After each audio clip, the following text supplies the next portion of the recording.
Et bonjour, encore une fois, on se retrouve à Trouve la vie. Et cette fois-ci, je suis avec Linda, la gracieuse Linda, qui va nous raconter comment Dieu l'a consacrée avant même sa naissance.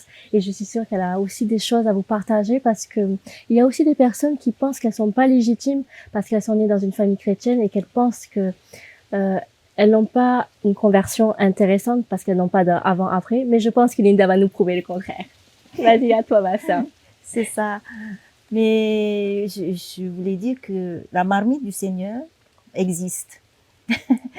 Et on peut tomber dans cette marmite avant même de venir dans ce monde. Ouais. Parce que le Seigneur, quand j'étais dans le ventre de maman, il me connaissait déjà. Amen. Et c'est écrit dans le livre du prophète Jérémie que quand tu étais dans le ventre de ta maman, je te connaissais. Et avant même que tu naisses, je t'avais consacré. Amen. Donc voilà, je crois que depuis que je suis née, le Seigneur avait un plan déjà pour ma vie. Amen. Et comment Dieu a agi tout au long de ta vie, toi qui as toujours été né dans une église, a été consacré. Quelle différence, avec ton expérience maintenant, quelle différence tu vois entre une personne qui a connu avant et après, et toi qui a été bénie de cette manière? Ben, dès toute petite déjà, j'entendais la parole de Dieu, puisque j'étais sur les bancs de l'église toute petite. Et je suis allée à l'école du dimanche, je suis allée, ado, toujours au culte. Et puis, avec cette expérience, avec mes enfants, j'ai fait pareil.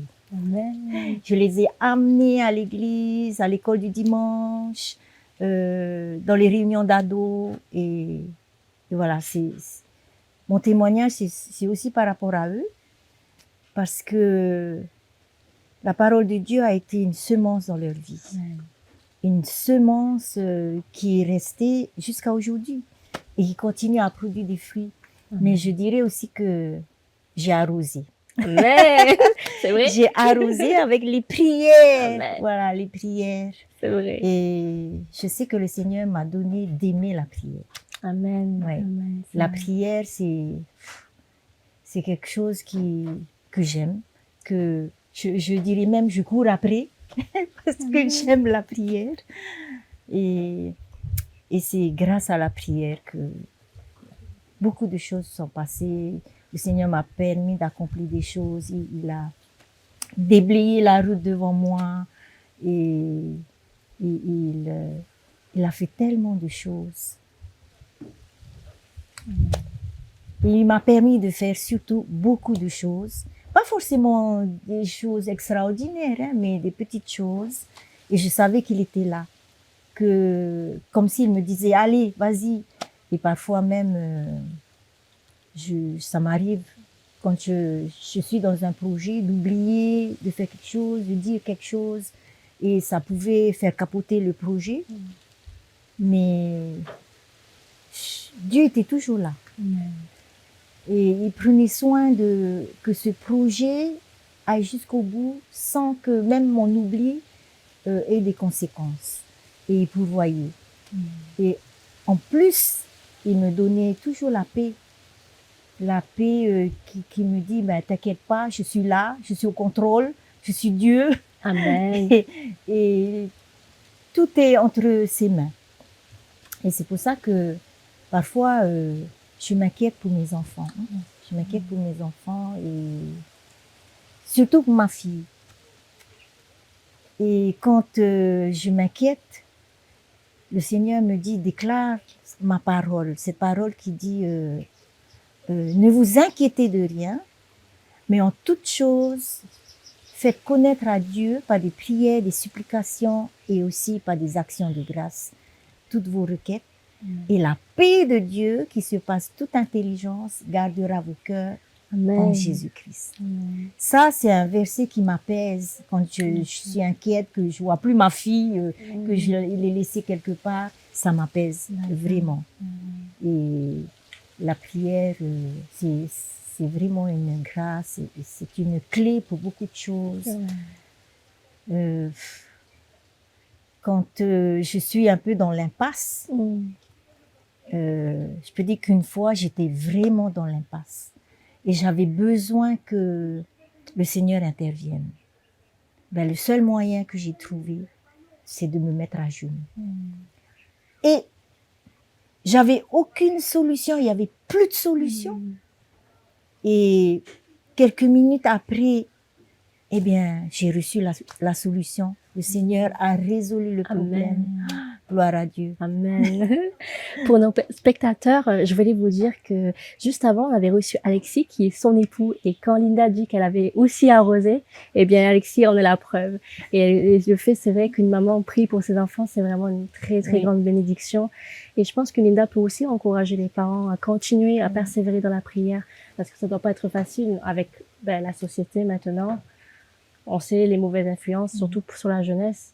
Et donc, quelle parole toi tu as pu donner à tes enfants pour qu'ils comprennent que il y a Satan qui les tente et que c'est pas ce qu'il faut suivre. Même s'il y a par exemple des amis, le lycée, les études, le monde extérieur qui essaye de dire ah mais ta maman elle te dit ça mais ça va. Toi comment tu as pu leur dire gardez votre cœur, préservez votre cœur de tout mal. Dire, je sais pas, mais c'est pas la prière. Que le Seigneur les a préservés à garder leur cœur toujours jusqu'à aujourd'hui. Mais en même temps, à la maison, à l'école du dimanche, ils entendaient la parole de Dieu. Et ils ont reçu. Et je pense que cette parole les a vraiment gardés. Amen. Gardés de tout ce qu'il y a dans ce monde. Et voilà, c'est la prière, c'est la parole. À la maison, on lisait la parole. C'est pour ça que voilà, il faut semer dans la vie de nos enfants, semer la parole dans la vie de nos enfants. Et j'aime bien aussi ce verset que je prends pour moi. Enseigner l'enfant dès son plus jeune âge, et quand il sera vieux, il ne s'en détournera pas. Amen. C'est ce qui est mon cas. Je suis d'un certain âge et je suis toujours avec le Seigneur parce que la parole de Dieu a été semée dans mon cœur depuis voilà, sûrement le ventre de ma maman quand elle allait à l'église. J'imagine que ta maison est aussi consacrée à l'Éternel. Oui. On a depuis, je crois que c'est 2011. 2011, on a eu sur le cœur de consacrer une pièce spécialement pour le Seigneur. Avant, j'avais mon petit coin là dans la maison où je lisais la parole, où je priais. C'est juste un petit coin, quoi. Et là, on a pris 2 salles de la maison. C'était mon bureau et la salle de repassage. On a cassé le mur, on a fait une grande salle. Et on l'a dédiée au Seigneur. Amen. Et est-ce que tu peux raconter comment cette salle a été acceptée par le Seigneur? Oui, on a invité les frères et sœurs à venir pour l'inauguration, pour cette dédicace. Et ce qui est surprenant, c'est que on n'a pas fait l'inauguration comme d'habitude. On s'est tous rassemblés dans la salle et c'était ma fille qui devait accueillir, on va dire, appeler le Seigneur.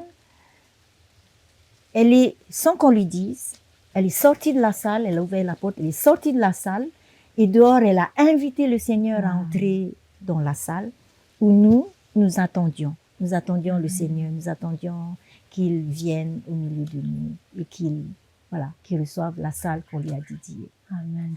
Et ce jour-là, on avait allumé des bougies. On va dire, on a allumé le chandelier et on a mis des bougies. Et la dédicace a duré longtemps. Hein.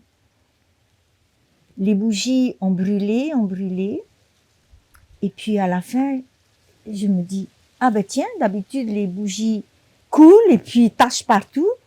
Et là, il n'y avait aucune coulure. Mais aucune coulure. Je me suis dit, waouh, super ces bougies, on va les réutiliser. Comme ça, j'ai pas à nettoyer après toutes ces coulures parce que ça salit.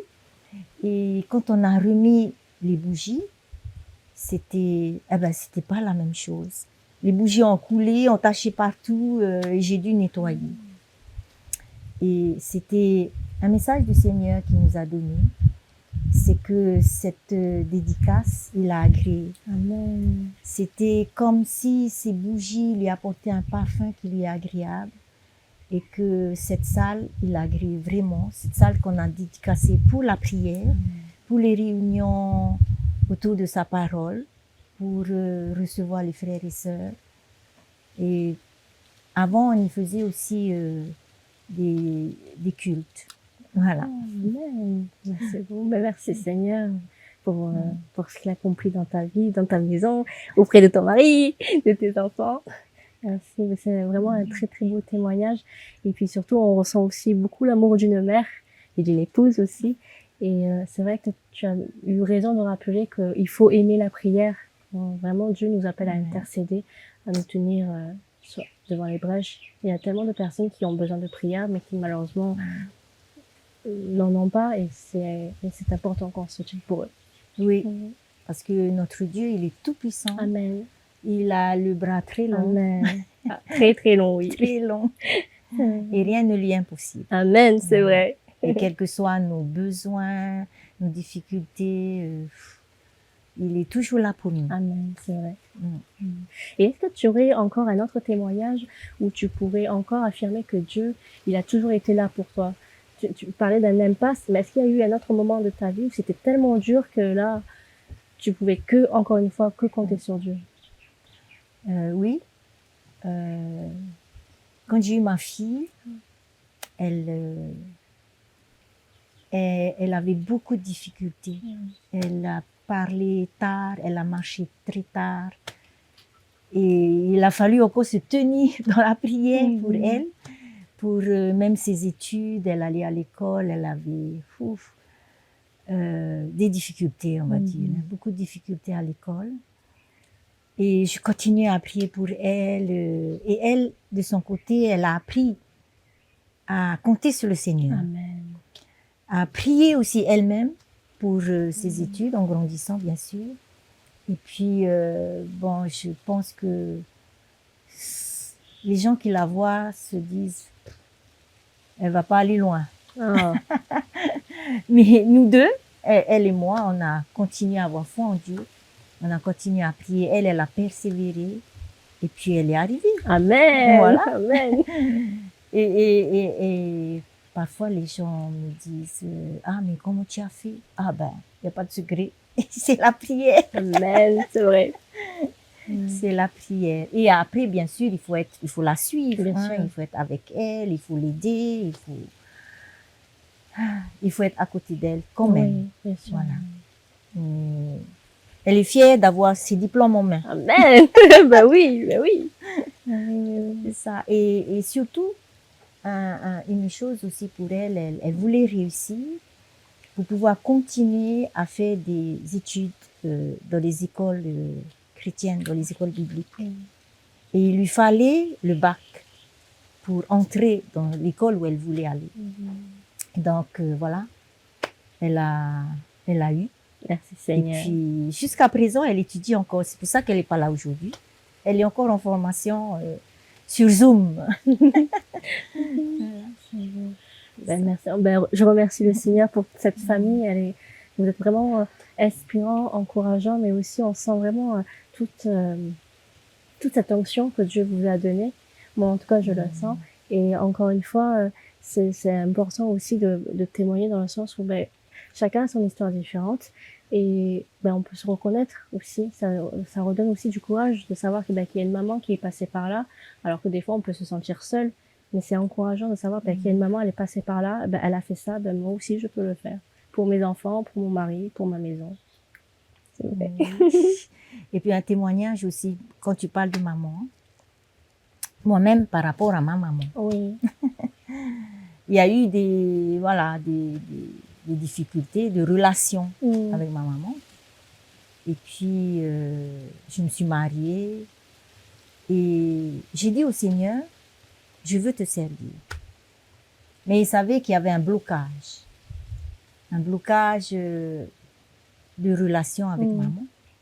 et qu'il fallait que je sois libérée de ce blocage pour pouvoir vraiment mieux le servir. Bon, c'était pas le seul blocage, mais en tout cas, ce blocage y était. Et puis, un jour, j'étais juste allongée sur le sofa. Et puis, le mot maman est sorti de ma bouche. Juste maman, comme ça. Et je me suis mise à pleurer à chaudes larmes, à chaudes larmes. Et quand j'ai fini de pleurer, eh ben, j'ai senti quelque chose qui m'a libérée. Et je me suis dit, c'est bon.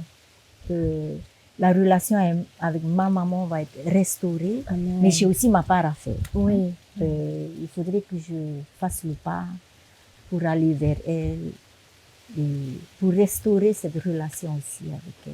Amen. Bon, c'est toujours en cours. Mais oui. Mais bon, ça va, nos relations sont bonnes maintenant. Amen. Voilà. Amen. En tout cas, ben, merci beaucoup pour ton témoignage et à la prochaine fois peut-être.